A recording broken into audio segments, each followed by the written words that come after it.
Во следните денови ќе се поставува тартан подлога на кошаркарското и одбојкарското игралиште. Целосно ќе се осветли овој дел и ќе биде во функција на учениците.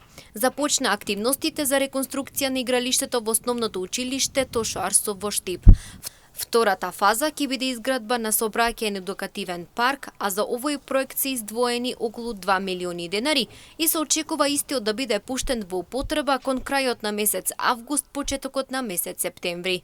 Втората фаза од уредувањето на овој простор, кој што се наоѓа во населбата 8 ноември, е изградба на сообраќајен едукативен парк за млади, кој што во втора фаза ќе биде изграден.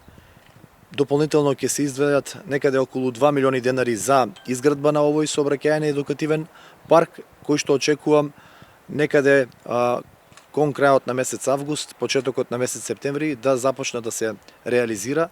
Во предстојниот период треба да се уредува спортскиот терен во населбата Автокоманда до пинг-понг салата. Истиот ќе се реконструира и ќе добие соодветна специјализирана подлога. Истиот е направен пред 10 години. Новата Автокоманда веднаш до пинг-понг салата, исто така еден парк, еден простор кој што како што е направен пред 10 години, до сега не е одржуван.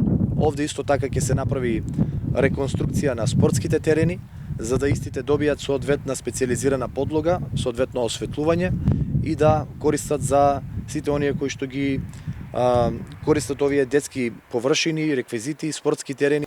Исто така Јорданов најави дека во следните денови ќе се поставува специјализирана подлога на пешачката патека долж реката Брегалница, која ќе биде наменета за најмладите.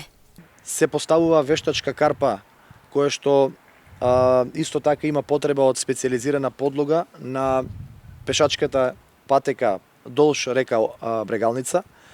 Овде оваа вештачка карпа ќе служи пред се за најмладите. Таа е веќе поставена, но специјализираната подлога деновиве очекувам да биде поставена за да практично се стави веќе во функција. Градоначалникот Јорданов посочи дека ќе се посвети на уредување на останатите спортски терени во градот Штип, кои се запоставени по долг период, а истите се од суштинско значење за рекреација, спортување и анимирање на најмладите.